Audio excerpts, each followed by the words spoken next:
Hey, my name's Mr. Mage, and today I'm going to show you how to send your cards in for grading. So there are 5 steps to grading your cards. First, ordering, then prepping your order, then packing your cards, sealing them in a box, and lastly, delivering them to whatever facility it is. So, in the video, you'll see I have timestamps as well as segmented videos.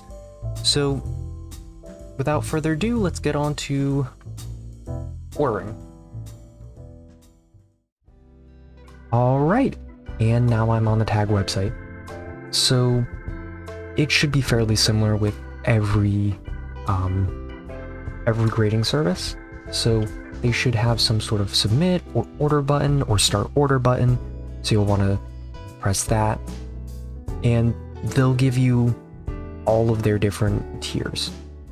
In this case, I like doing walkthrough because I'm very impatient, and also I get the tag scoring. So if you press on purchase, they already include the insurance on this, as well as a card carrying, so removing any debris. Let's say I just add 3 to my cart, and if I want I can add a subkit. I won't, because that would defeat the purpose of this entire video. Okay, so once you have purchased it, what they're going to have you do is they're going to give you a packing slip, and they're also going to give you a list of empty slots that you have to put your cards into. Essentially, once everything is filled out, they will give, at least in my experience with Tag gives you a packing slip, and they will they'll have you print that out and include that in your box that you ship out. From there, you can see right now I'm at the point where they now need us to pack it. So let's head on over to that. Alrighty, so now we're on to the prepping step. So as you can see, you may be a little confused because I have a already graded card here. Well, the reason why I brought this card in specific out is because I'm also going to go over cracking different slabs and how to get them out if you're sending them in for regrading. So you're going to want pliers and a flathead. That's not a flathead. You're gonna want a flathead screwdriver. If I can find it. There we go. So you're gonna want a flathead and a pair of pliers. So when you're cracking out a card, you're gonna want to snip off the corner. Sometimes you'll need to do 2 corners. And typically what I would recommend is putting a plastic bag over this while you work, because slabs are made of different types of plastic. Some like to splinter and shatter. So I can show you.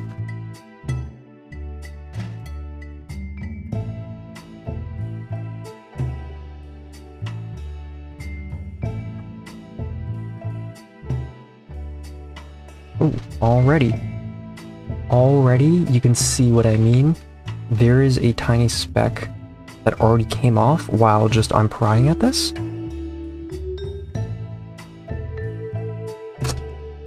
And that's exactly what I mean. That bounced off my wall and very easily could have hit me. And as you can see, I didn't even fully get it. I'm going to cut back to when I've snipped off enough. Okay, so I got a bit more of this corner off.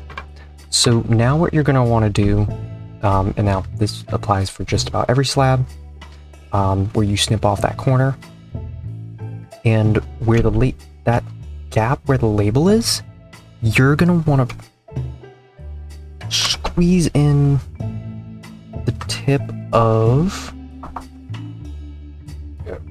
screwdriver.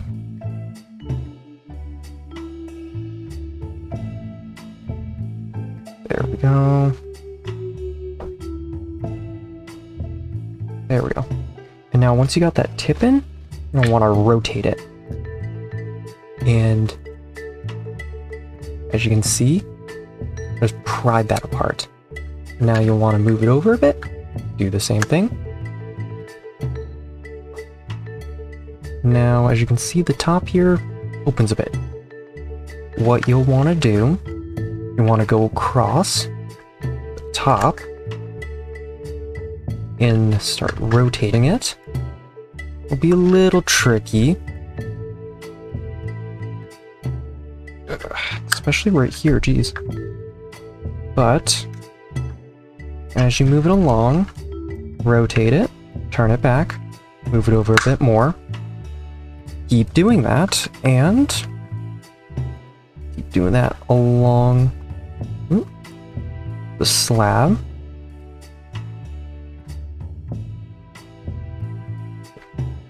There we go. And eventually,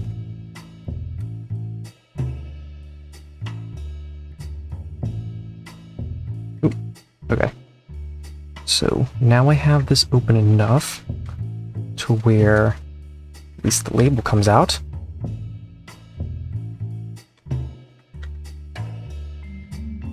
Now what I may need to do is I may need to bring this in here a bit more and open this up a little more.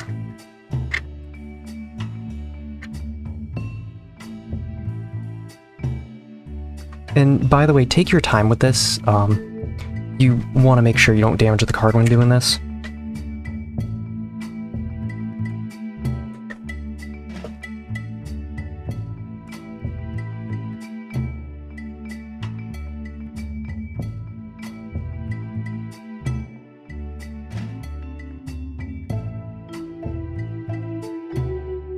Okay.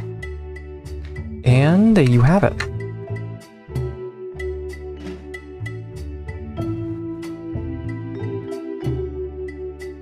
So now, you're gonna want to grab a penny sleeve. No other kind of sleeve will work as well as a penny sleeve for this. So, take it, one finger on each side, move one to one side, one to the other, makes a gap right there. You want to put one corner of the card in the gap, slide over, and then now you have the bottom in. You just want to slide it in. Nice and easy. Oh god, I still have debris right here from the slab. Ooh. Now it's on the outside. Okay, so now you have it in a penny sleeve. The reason I recommend penny sleeves is because of how soft they are. And that's not going to matter, because we're actually going to put it in a semi-rigid, not a top loader. The reason for this is because semi-rigids prevent the card from sliding around, while top loaders in transit and while in packages will have the card move from side to side a bit, which can cause dings and more kinds of damage to your card if you're not careful. So what you'll want to do, you'll want to open it up. You'll want to put a finger on each side, and you'll want to press outward with each of those fingers.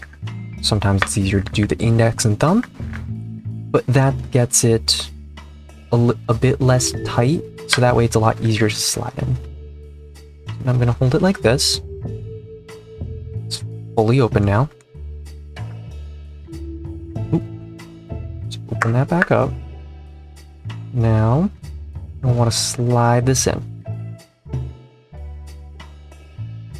And voila! It is now properly packed. Some people like to add pull tabs. I don't. They're like $8 for a pack of 100, which I easily could, but I just don't care to. But yeah, that's how you prep your cards in order to what's the word?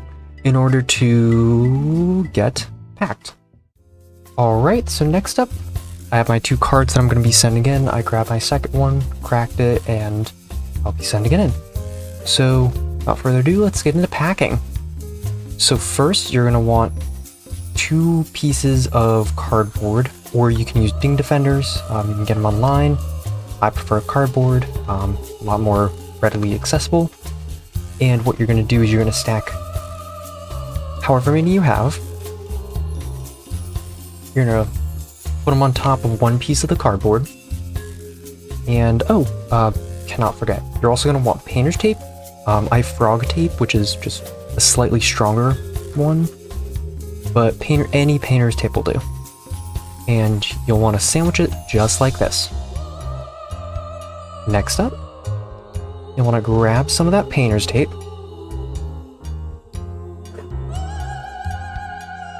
Big strip. And you want to make sure that it's pressed together firmly, but not too tightly. Just snug enough so that way stuff doesn't slide around. And you'll wrap it around.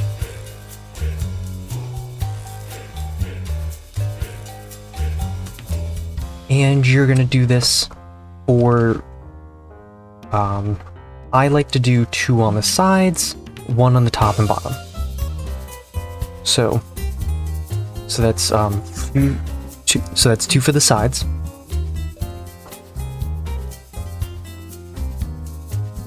And then typically you'll get something a bit longer and then do that. I just cut it a bit shorter there.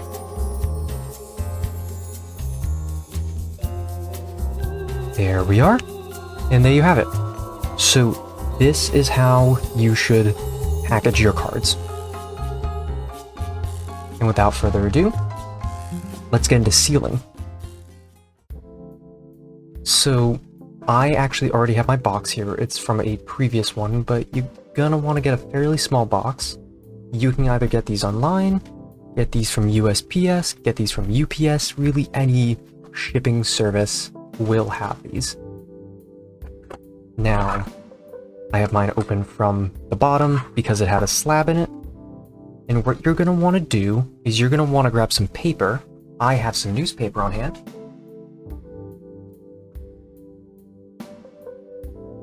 And you're gonna want to try and pack this in here firmly.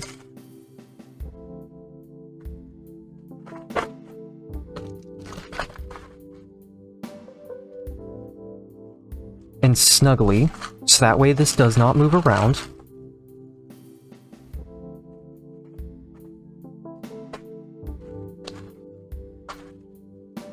And so that way it provides it more than enough protection.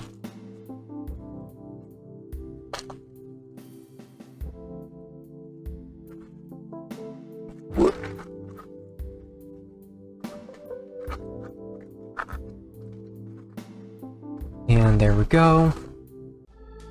Hey, Mr. Majin post editing here. I completely forgot to mention, at this point you should put in your packing label that has all of your cards on it. Most companies will give you something like this when you order, so you should put it in now.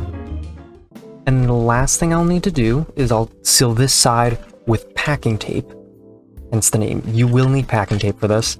It is probably the only thing I would recommend sealing your packaging with.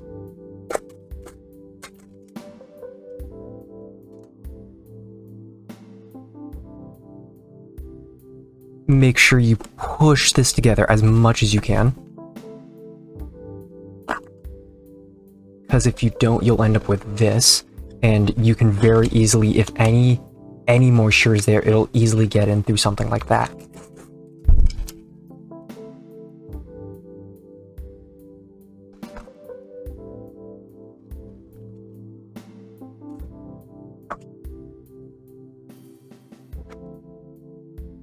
And with that, oh, one more thing. So when you do go to the order, on the order step, you should get a label, a shipping label. What you'll want to do is you'll want to print it out, make sure that it is a small size, enough so that it's legible and whatever shipping service you're using can actually use a scanner on it. Large enough so it can do that, but small enough so it can fit on your package. Mine's smaller, so it's perfectly fine like this. Anyway, the last step is delivering. Let's go, let's go.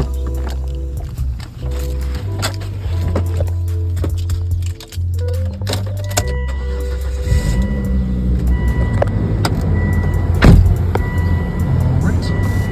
And buckle up and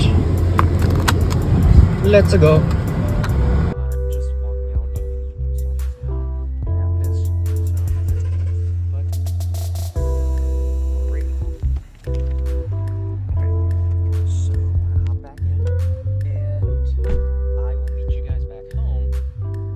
Hey, I hope this video was very informational. I enjoyed making it. I've had a lot of people ask, how do you package your card to ship off? And I wanted to make something that people would just watch and they didn't have to just read blocks of text that I would send them. So yeah, I hope you guys enjoyed. I certainly enjoyed making it. I hope your guys' cards come back with whatever grades you guys are expecting. These two were two of my favorites that I pulled recently that I'd sent off in my previous, most recent submission, besides the one sent in today's video. But yeah, if you guys have any questions, leave them down in the comments, and tell me what is probably your most coveted and favorited card that you've submitted. It can be just one that is expensive that you like, or maybe it's one that you pulled and it's just really dear to you. Actually, both of these came from the same box, and this one was within the first 3 packs, this one was within the last 3 packs. So both of these are very special to me, and I will be holding on to them for a very long time. Especially this Misty Psyduck, which got a tag pristine, and it's a 991. Currently, as of recording this video, this is the current highest ranked card out of the 26 or 27 Misty Psyducks in Japanese that have been graded. I want to see how much longer that'll stand though. Anyway, without further ado, have a great day.